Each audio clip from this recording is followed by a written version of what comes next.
വാർത്താസന്ധ്യ വിശദമായ റിപ്പോർട്ടുകളിലേക്ക് കടക്കുകയാണ്. ശബരിമല സ്വർണ്ണക്കൊള്ളയിൽ നിർണായക അറസ്റ്റിലേക്ക് കടന്ന് SIT. Smart creation CEO Pankaj ഭണ്ഡാരിയും തട്ടിയെടുത്ത സ്വർണം വാങ്ങിയ ബെല്ലാരിയിലെ സ്വർണ്ണ വ്യാപാരി ഗോവർദ്ധനുമാണ് അറസ്റ്റിലായത്. ഉണ്ണികൃഷ്ണൻ പോറ്റി സ്വർണം കൈമാറിയത് സ്മാർട്ട് ക്രിയേഷൻസിനാണ്. അതേസമയം സ്വർണ്ണക്കൊള്ളയിൽ കേസെടുത്ത് അന്വേഷിക്കാൻ എൻഫോഴ്സ്മെന്റ് ഡയറക്ടറേറ്റിന് കൊല്ലം വിജിലൻസ് കോടതി അനുമതി നൽകി. ശബരിമലയിൽ നിന്നും ഉണ്ണികൃഷ്ണൻ പോറ്റി കൊണ്ടുപോയ സ്വർണ്ണപ്പാളി വേർതിരിച്ചത് പങ്കജ് ഭണ്ഡാരിയുടെ ഉടമസ്ഥതയിലുള്ള ചെന്നൈയിലെ സ്മാർട്ട് ക്രിയേഷൻസിലാണെന്നാണ് SIT വിലയിരുത്തൽ.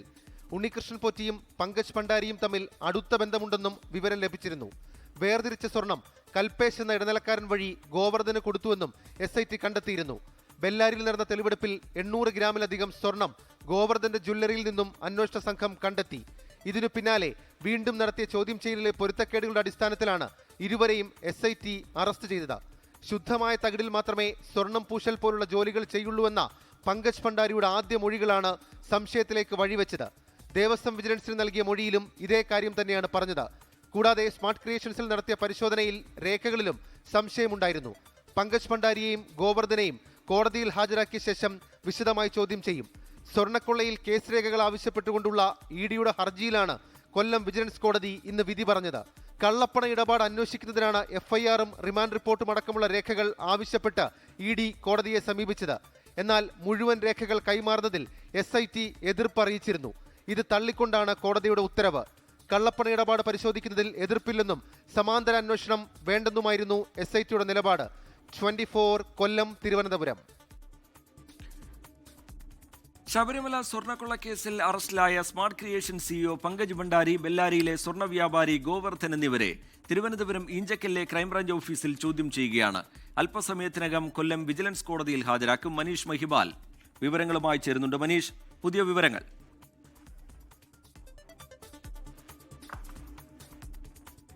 റിജിത്ത്, ഏറ്റവും ഒടുവിലായി പുറത്തു വരുന്ന വിവരം, ഈ ശബരിമല സ്വർണ്ണക്കൊള്ള കേസിൽ 2 കേസുകളാണുള്ളത്. ഒന്ന് കട്ടിളപ്പാളി കേസ്, ഒന്നാമത്തെ കേസ് സ്വർണ്ണപ്പാളി കേസാണ്, അതായത് ദ്വാരപാലക ശില്പത്തിലെ സ്വർണം അടർത്തിക്കൊണ്ടുപോയത്. മറ്റൊന്ന് കട്ടിളപ്പാളി കേസാണ്. ഈ 2 കേസുകളിലും ഇപ്പോൾ പിടിയിലായിട്ടുള്ള 2 പ്രതികൾ, പങ്കജ് ഭണ്ഡാരി, ഗോവർദ്ധൻ, ഈ 2 പേരെയും 2 കേസിലും പ്രതിപ്പട്ടികയിൽ ഉൾപ്പെടുത്തി.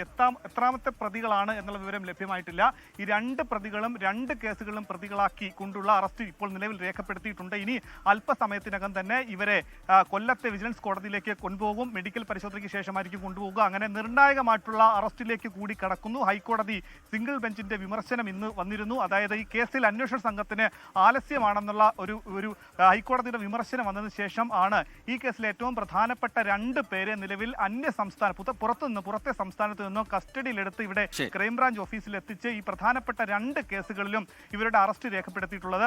റിജിത്ത്, ഈ കേസിൽ ഇതുമായി ബന്ധപ്പെട്ട നേരത്തെ ദേവസ്വം വിജിലൻസ് നടത്തിയ അന്വേഷണത്തിൽ ഇവരെ ബോധപൂർവം ഈ 2 പ്രതികളും കബളിപ്പിച്ചു എന്ന കാര്യമായിരുന്നു ആദ്യം ലഭ്യമായിട്ടുള്ളത്. കാരണം ഈ കേസിൽ ഈ സ്മാർട്ട് ക്രിയേഷൻസിലായിരുന്നു ആദ്യം ശബരിമലയിൽ നിന്നും അടർത്തിയെടുത്ത സ്വർണം, ചെമ്പിൽ സ്വർണം പൊതിഞ്ഞ പാളികൾ അവിടെ എത്തിച്ചെങ്കിലും അവിടെ എത്തിച്ചിട്ടില്ല. സ്വർണത്തെ ഉള്ള ചുറ്റിപ്പറ്റിയുള്ള അറ്റകുറ്റപ്പണികൾ നടത്താറില്ല എന്നായിരുന്നു സ്മാർട്ട് ക്രിയേഷൻ CEOയുടെ ഏറ്റവും പ്രധാനപ്പെട്ട വാദം. പക്ഷേ അത് നിലവിൽ SITയുടെ അന്വേഷണത്തിൽ പൊളിഞ്ഞിരിക്കുകയാണ്. അത് നിലവിൽ ഈ കേസിലെ കർണാടകയിലെ വ്യാപാരിയായിട്ടുള്ള ബെല്ലാരിയിലെ വ്യാപാരി ഗോവർദ്ധന്റെ വീട്ടിൽ നിന്ന് കണ്ടെത്തിയ സ്വർണവും ശബരിമലയിലെ സ്വർണവും ഒന്നാണെന്ന് കണ്ടെത്തിയിട്ടുണ്ട്. 800 ഗ്രാം സ്വർണമാണ് ഈ പറയുന്ന ഗോവർദ്ധന്റെ കസ്റ്റഡിയിൽ നിന്നും SIT കണ്ടെടുത്തിട്ടുള്ളത്. അങ്ങനെ 800 ഗ്രാം. ശരി, മനീഷ് മഹിബാൽ വിശദാംശങ്ങൾ പങ്കുവെക്കുകയായിരുന്നു. 2 കേസുകളിലും, കട്ടിളപ്പാളി കേസിലും സ്വർണ്ണപ്പാളി കേസിലും 2 പേരുടെയും അറസ്റ്റ് രേഖപ്പെടുത്തിയിരിക്കുകയാണ്. മനീഷ് മഹിബാൽ അതിന്റെ ഏറ്റവും പുതിയ വിശദാംശങ്ങൾ പങ്കുവെക്കുകയായിരുന്നു. ശബരിമല സ്വർണ്ണക്കൊള്ള അന്വേഷിക്കുന്ന പ്രത്യേക സംഘത്തിന് ഹൈക്കോടതിയുടെ വിമർശനം.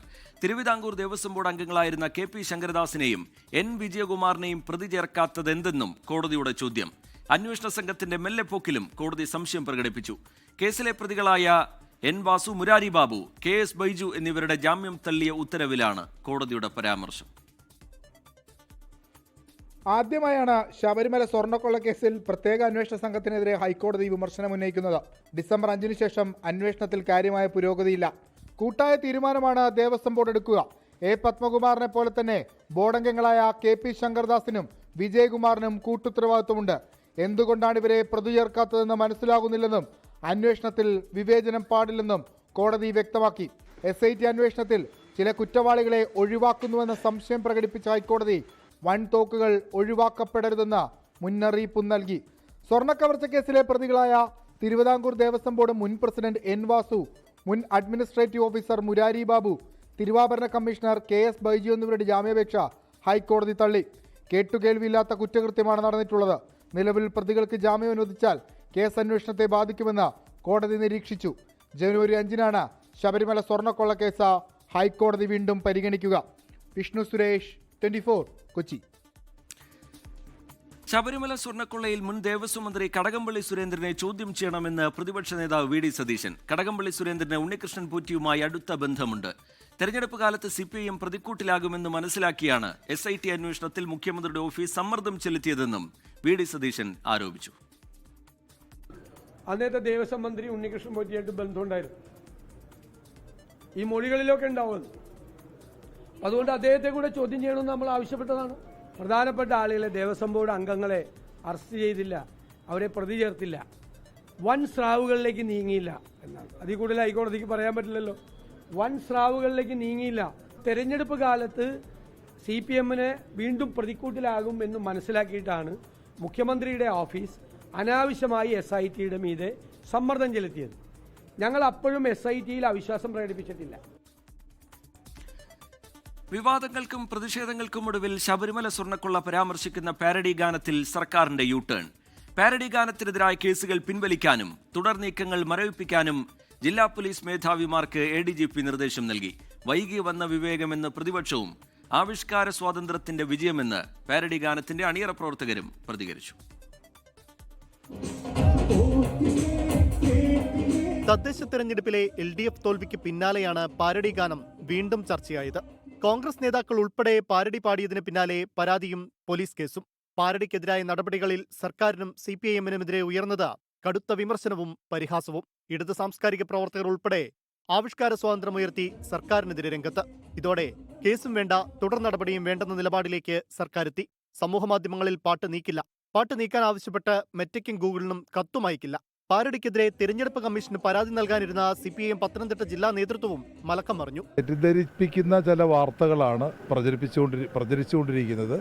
CPIMന് അക്കാര്യത്തിൽ യാതൊരു ബന്ധവുമില്ല, ആവിഷ്കാര സ്വാതന്ത്ര്യത്തിനൊപ്പമാണ്. സർക്കാരിനെ പരിഹസിച്ച് പ്രതിപക്ഷവും രംഗത്ത്. അസഹിഷ്ണുതയോടുകൂടിയാണ് എല്ലാ എതിർപ്പുകളെയും നേരിടുന്നത്. ഒരു പാട്ട് പോലും സഹിക്കാൻ പറ്റുന്ന മനസ്സിവർക്കില്ല. കേസ് പിൻവലിച്ചതിൽ സന്തോഷമെന്നും മതവികാരം വ്രണപ്പെടുത്തിയെന്ന് തോന്നുന്നില്ലെന്നും പാരഡി ഗാനത്തിന്റെ അണിയറ പ്രവർത്തകർ പ്രതികരിച്ചു. എൻ്റെ നമ്പർ കൊടുത്ത് പോസ്റ്റ് ചെയ്ത ഈ പോസ്റ്റിന് താഴെ ഒരിക്കൽ പോലും കോളിൽ വിളിച്ചിട്ട് ഒരാൾ പോലും എൻ്റെ മതവികാരം വ്രണപ്പെട്ടു എന്നോ അല്ലെങ്കിൽ മതനിന്ദ നടത്തിയെന്നോ ഒരു സന്ദർഭത്തിലും ഒരു സാഹചര്യത്തിലും പറയാനിട വന്നിട്ടില്ല. ഇതിനിടെ തിരുവനന്തപുരം സൈബർ സ്റ്റേഷനിൽ പരാതിക്കാരൻ പ്രസാദ് കുഴിക്കാലിയുടെ മൊഴിയെടുത്തു. വിവിധ ബ്യൂറോകൾക്കൊപ്പം 24 തിരുവനന്തപുരം. തദ്ദേശ തെരഞ്ഞെടുപ്പ് ഫലം വിലയിരുത്തി CPIM ജില്ലാ നേതൃയോഗങ്ങളിൽ ചർച്ച. ശബരിമല സ്വർണ്ണക്കൊള്ളയും ജില്ലയിൽ നിന്നുള്ള നേതാവായ A. പത്മകുമാറിന്റെ അറസ്റ്റും തിരിച്ചടിയായെന്ന് CPIM പത്തനംതിട്ട ജില്ലാ നേതൃത്വം വിലയിരുത്തി. എന്നാൽ സ്വർണ്ണക്കൊള്ളയല്ല തിരിച്ചടിയായതെന്നും വർഗീയ ശക്തികൾ ഒന്നിച്ചെതിർത്തതാണ് പരാജയത്തിന് കാരണമെന്നുമാണ് CPIM തൃശൂർ ജില്ലാ നേതൃത്വത്തിന്റെ വിലയിരുത്തൽ. A. പത്മകുമാറിനെ പൂർണ്ണമായി തള്ളാനോ കൊള്ളാനോ സംസ്ഥാന നേതൃത്വം ഇതുവരെ തയ്യാറായിട്ടില്ല. ഇതിനിടയിലാണ് തിരഞ്ഞെടുപ്പ് കഴിഞ്ഞുള്ള ആദ്യ ജില്ലാ സെക്രട്ടേറിയറ്റിലും കമ്മിറ്റിയിലും ശബരിമല വിഷയം തിരിച്ചടിയായെന്ന് പത്തനംതിട്ട CPIM വിലയിരുത്തിയത്. പത്മകുമാറിനെതിരെ നടപടി വേണമെന്നാണ് ഭൂരിപക്ഷം അംഗങ്ങളും ആവശ്യമുന്നയിച്ചത്. ജില്ലയിലെ മുതിർന്ന നേതാവ് അറസ്റ്റിലായിട്ടും നടപടി സ്വീകരിക്കാൻ വൈകുന്നത് എന്തുകൊണ്ടാണെന്ന ചോദ്യവും ഉയർന്നു. കാലുവാരൽ ആരോപണത്തിൽ മുതിർന്ന നേതാവ് KC രാജഗോപാലനിൽ നിന്ന് വിശദീകരണം തേടി നടപടികൾ സ്വീകരിക്കും. ആരോപണത്തിൽ കഴമ്പില്ലെന്നാണ് പ്രാഥമിക വിലയിരുത്തൽ.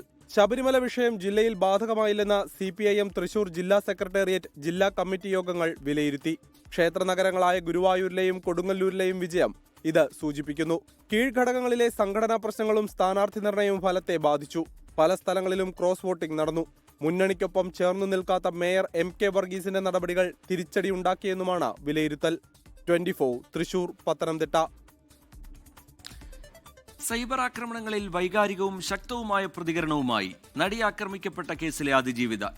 തനിക്കെതിരെ അതിക്രമമുണ്ടായപ്പോൾ പോലീസിൽ പരാതിപ്പെട്ടതാണ് താൻ ചെയ്ത തെറ്റെന്നാണ് സമൂഹമാധ്യമ പോസ്റ്റ്.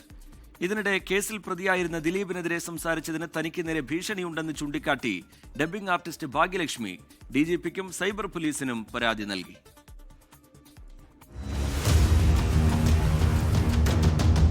നടിയെ ആക്രമിച്ച കേസിലെ വിധിക്ക് ശേഷം ഇത് രണ്ടാം തവണയാണ് വൈകാരികവും ശക്തവുമായ നിലപാടുമായി അതിജീവിത രംഗത്തു വരുന്നത്.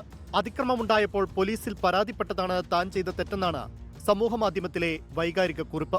കേസിൽ 20 വർഷം കഠിന തടവിന് വിധിക്കപ്പെട്ട മാർട്ടിൻ ആന്റണി പുറത്തുവിട്ട വിവാദ വീഡിയോയിൽ മറുപടി നൽകിയാണ് അതിജീവിതയുടെ പ്രതികരണം. ഇത്തരം വൈകൃതങ്ങൾ പ്രചരിപ്പിക്കുന്നവർക്ക് ഈ അവസ്ഥ വരാതിരിക്കട്ടെ. താൻ ഇരയോ അതിജീവിതയോ അല്ല, സാധാരണ മനുഷ്യനാണെന്നും ജീവിക്കാൻ അനുവദിക്കണമെന്നും അതിജീവിത.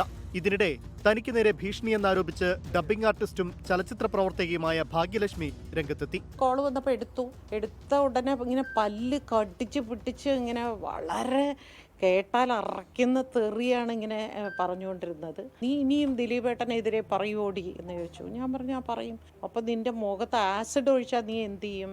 നീ ഒഴുക്കി എന്ന് പറഞ്ഞു. വേറൊരു വിധത്തിലുള്ള ഒരു കൊട്ടേഷൻ മാതിരിയാണ് എനിക്ക് തോന്നുന്നത്. ഭീഷണിയിൽ സംസ്ഥാന പോലീസ് മേധാവിക്കും സൈബർ പോലീസിനും ഭാഗ്യലക്ഷ്മി പരാതി നൽകി. അതേസമയം ദിലീപ് ഉൾപ്പെടെ 4 പേരെ വെറുതെ വിട്ട വിധിയിൽ ഉടൻ അപ്പീൽ നൽകുമെന്ന് കേസിലെ special public prosecutor advocate V Ajakumar പറഞ്ഞു. 24 കൊച്ചി. എറണാകുളം നോർത്ത് പോലീസ് സ്റ്റേഷനിൽ ഗർഭിണിയെ മർദ്ദിച്ച സംഭവത്തിൽ സസ്പെൻഷന് പിന്നാലെ CI KG പ്രതാപചന്ദ്രനെതിരെ കൂടുതൽ നടപടിക്ക് സാധ്യത. പ്രതാപചന്ദ്രനെതിരെ തുടർ നിയമ നടപടിയുമായി നീങ്ങാനാണ് മർദ്ദനമേറ്റ തൊടുപുഴ സ്വദേശി NJ ഷൈമോളുടെയും ഭർത്താവ് ബെൻജോ ബേബിയുടെയും തീരുമാനം.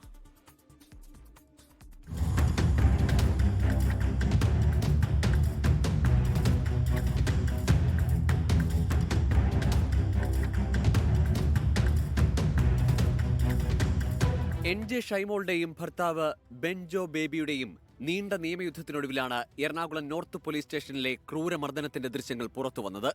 ഇതിന് പിന്നാലെയായിരുന്നു KG പ്രതാപചന്ദ്രന് സസ്പെൻഷൻ. മർദ്ദനം നേരിട്ട NJ ഷൈമോൾക്കും ഭർത്താവ് ബെൻജോ ബേബിക്കുമെതിരായ പോലീസ് നുണക്കഥയും ദൃശ്യങ്ങൾ പുറത്തുവന്നതോടെ പൊളിഞ്ഞു. KG പ്രതാപചന്ദ്രനെതിരായ നിയമ പോരാട്ടം തുടരും. നിയമപരമായിട്ടുള്ള കാര്യങ്ങൾ എന്തൊക്കെയാണ് നമുക്ക് ചെയ്യാൻ പറ്റുന്നത് അതൊക്കെ ചെയ്യും. നമ്മൾ നല്ല രീതിയിൽ കൈകാര്യം ചെയ്തിട്ട് പരാതികൾ കൊടുത്തിട്ടുള്ളതാണ് മുഖ്യമന്ത്രിയുടെ ഓഫീസിലേക്കും DGP ഓഫീസിലേക്കും എല്ലാവർക്കും. അവർ ഗർഭിണിയാണെന്നല്ല അറിയാത്തുള്ളൂ. 2 പൊടിക്കുഞ്ഞുങ്ങൾ എൻ്റെ ഇടയിലുണ്ടല്ലോ. പിന്നെ ഞാനവിടെ ബഹളം വെക്കേണ്ട ആവശ്യം വെച്ചാൽ ഞാൻ ബഹളമല്ല കരയുകയാണ് ചെയ്തത്. ഉറക്കെ കരയുകയാണ് ചെയ്തത്. എൻ്റെ ഹസ്ബൻഡിനെ അടിക്കുന്ന കണ്ടു കഴിഞ്ഞ് ആരായാലും കരഞ്ഞു പോകത്തില്ലേ, വിഷമിച്ചു പോകത്തില്ലേ, അതേ ഉണ്ടായിട്ടുള്ളൂ. പോലീസ് മർദ്ദനത്തിന്റെ ദൃശ്യങ്ങൾ തെളിവായി ഹാജരാക്കി മജിസ്ട്രേറ്റ് തല അന്വേഷണം ആവശ്യപ്പെട്ട് പരാതിക്കാർ കോടതിയെ സമീപിച്ചു. ഹർജി അടുത്ത മാസം 17 മാറ്റി. മുഖ്യമന്ത്രിക്ക് പോലീസിൽ നിയന്ത്രണം നഷ്ടപ്പെട്ടെന്നും പോലീസ് അതിക്രമത്തിൽ മാപ്പ് പറയണമെന്നും പ്രതിപക്ഷ ആവശ്യം. ഗർഭിണിയായ ഒരു സ്ത്രീയോടും അവരുടെ കുടുംബത്തോടും പോലീസ് നടത്തിയ ക്രൂരമായ അതിക്രമം കേരളത്തിലെ പോലീസിന്റെ തനിനിറം, പിണറായി വിജയന്റെ പോലീസിന്റെ തനിനിറം ഒന്നും കൂടി ജനങ്ങളുടെ മുന്നിൽ തുറന്നു കാട്ടുകയാണ്. കേരളത്തിലെ ആഭ്യന്തര വകുപ്പിന് ഭ്രാന്ത് പിടിച്ചു എന്നുള്ളതാണ് ഇതിലൂടെ കാണാൻ കഴിയുന്ന ഒരു കാര്യം. എത്ര പാവപ്പെട്ടവരുടെ ജീവിതങ്ങളാണ് ഈ പോലീസ് സ്റ്റേഷനുകളിൽ പൊലിയുന്നത്. ചോദിക്കാനും പറയാനും ആരുമില്ല. മുഖ്യമന്ത്രി ഒന്നും തന്നെ പ്രതികരിക്കുന്നില്ല. KG പ്രതാപചന്ദ്രനെതിരായ വകുപ്പ് തല അന്വേഷണത്തിൽ തീരുമാനം ഇന്നുണ്ടായേക്കും. കൂടുതൽ ഉദ്യോഗസ്ഥരെ പ്രതി ചേർക്കുന്നതിലും ഉടൻ തീരുമാനമുണ്ടാകും. ദൃശ്യങ്ങൾ പുറത്തുവന്നതോടെ DGPയോട് റിപ്പോർട്ട് തേടിയ മുഖ്യമന്ത്രി പ്രതാപചന്ദ്രനെതിരെ നടപടിയെടുക്കാൻ നിർദ്ദേശിക്കുകയായിരുന്നു. നിലവിൽ Alappuzha Aroor SHOയാണ് KG Prathapachandran. 24 Kochi. ഇതാദ്യമായല്ല CI KG പ്രതാപചന്ദ്രനെതിരെ പരാതി. മുഖ്യമന്ത്രിക്ക് പരാതികൾ എത്തിയെങ്കിലും തുടർ നടപടി ഉണ്ടായില്ല. പ്രതാപചന്ദ്രൻ കാരണങ്ങളില്ലാതെ മർദ്ദിച്ചുവെന്നാണ് ദുരനുഭവം നേരിട്ടവരുടെ പ്രതികരണം. നിന്റെ വീട് എവിടെ ചോദിച്ചു? കാക്കനാടെന്ന് പറഞ്ഞു. കാക്കനാടുള്ളവൻ എറണാകുളത്ത് എന്തിനാ വന്നതെന്ന് ചോദിച്ചു. ഇവിടെ ഇരിക്കാൻ പാടില്ല എന്നുള്ള കാര്യം അറിയില്ല. ഞാൻ ഡെയിലി വരാറുള്ളതാണെന്ന് പറഞ്ഞു. അതിൻ്റെ ഇടയിലാണ് എൻ്റെ ഹെഡ്സെറ്റിൻ്റെ സാധനം പോക്കറ്റിലുണ്ടായി. അതെന്താന്ന് ചോദിച്ചു. ഞാൻ ആ ഹെഡ്സെറ്റാന്ന് പറഞ്ഞ് എടുക്കുന്ന സമയത്ത് ലാത്തിക്ക് അടിച്ച്. ഞാൻ പറഞ്ഞു എന്തിനാ എന്നെ തല്ലണേന്ന് ചോദിച്ചപ്പോഴാണ് മുഷ്ടി ഒരു മുഖത്തടിച്ച്. ഇത് സ്വിഗ്ഗി ജീവനക്കാരൻ റിനീഷിന്റെ തുറന്നു പറച്ചിൽ. 2 വർഷം മുമ്പ് ഒരു കാരണവുമില്ലാതെയാണ് KG പ്രതാപചന്ദ്രൻ തന്നെ മർദ്ദിച്ചതെന്ന് റിനീഷ് പറയുന്നു. മുഖ്യമന്ത്രിക്കും DGPക്കും മനുഷ്യാവകാശ കമ്മീഷനും പരാതി നൽകിയിരുന്നെന്നും റിനീഷ്. സുഹൃത്തായ വനിതാ SIയെ കാണാൻ സ്റ്റേഷനിലെത്തിയപ്പോഴായിരുന്നു എറണാകുളം സ്വദേശിയായ നിയമവിദ്യാർത്ഥിനി പ്രീപ്തി രാജ് ദുരനുഭവം നേരിട്ടത്. ഫോട്ടോ എടുക്കാൻ ശ്രമിച്ചത് തടഞ്ഞപ്പോൾ പ്രതാപചന്ദ്രൻ മോശമായി പെരുമാറി. അദ്ദേഹത്തിന്റെ ഫോൺ എടുത്തിട്ട് എന്റെ ഫോട്ടോ എടുക്കാൻ തുടങ്ങി. അപ്പൊ ഞാൻ സാറിന്റെ അടുത്ത് പറഞ്ഞു, സാർ എന്റെ ഫോട്ടോ എടുക്കരുത്, സാറിന് വേണമെങ്കിൽ സാർ ബൈക്കിന്റെ ഫോട്ടോ എടുത്തോളൂ, എന്റെ ഫോട്ടോ എടുക്കരുതെന്ന് പറഞ്ഞു. അപ്പം അദ്ദേഹം വളരെ മോശമായിട്ടുള്ള രീതിയിലാണ് എനിക്ക് അദ്ദേഹം റിപ്ലൈ തന്നത്. പോലീസ് സ്റ്റേഷൻ എന്ന് പറഞ്ഞു കഴിഞ്ഞാൽ നമ്മളെ പ്രൊട്ടക്ട് ചെയ്യേണ്ട ഒരു സ്ഥലമാണ്. ആ സ്ഥലത്താണ് നമുക്ക് ഇതുപോലൊരു മോശം അനുഭവം ഉണ്ടാവുന്നത്. KG പ്രതാപചന്ദ്രനെതിരെ പാലക്കാട് സ്വദേശിയായ യുവനടൻ സനൂപ് നിയമപോരാട്ടം തുടരുകയാണ്. കള്ളക്കേസിൽ കുടുക്കി ക്രൂരമായി മർദ്ദിച്ചെന്നാണ് യുവനടന്റെ പരാതി. ഈ സാധനം അടിച്ചിട്ടുണ്ടോ ചോദിച്ചു. അപ്പോൾ ഞാൻ പറഞ്ഞു ഇല്ല, ഞങ്ങൾ ഉപയോഗിക്കാറില്ല. അപ്പോൾ അടുത്ത പോലീസുകാർ വന്നിട്ട് ചോദിക്കും, നീ ഏത് സാധനം അടിച്ച്, MDMA ആണോ കഞ്ചാവാണോ എന്ന് വെച്ചാൽ ഞാൻ ആ സമയത്ത് മറ്റേ ഷൂട്ടിൻ്റെ ഇതിന് വേണ്ടിയിട്ട് മുടി നാടി നീട്ടി വളർത്തിയിട്ടൊക്കെ ഉണ്ടായിരുന്നു.